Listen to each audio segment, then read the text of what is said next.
بسم اللہ الرحمن الرحیم۔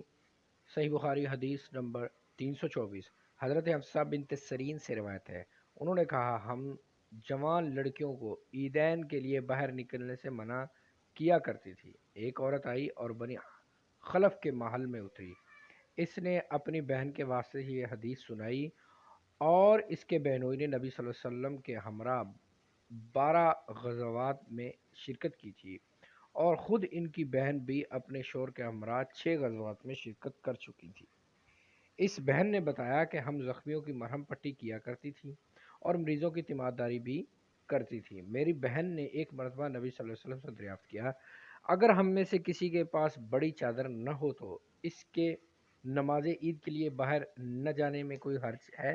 رسول اللہ صلی اللہ علیہ وسلم فرمایا، اس کی ساتھی کو چاہیے کہ وہ اسے اپنی چادر کا کچھ حصہ پہنا دے تاکہ وہ مجالس خیر اور مسلمانوں کی دعاؤں میں شریک ہو۔ پھر جب ام عطیہ آئیں تو میں نے ان سے دریافت کیا، آپ نے نبی صلی اللہ علیہ وسلم سے ایسا سنا ہے؟ انہوں نے فرمایا، میرے ماں باپ آپ پر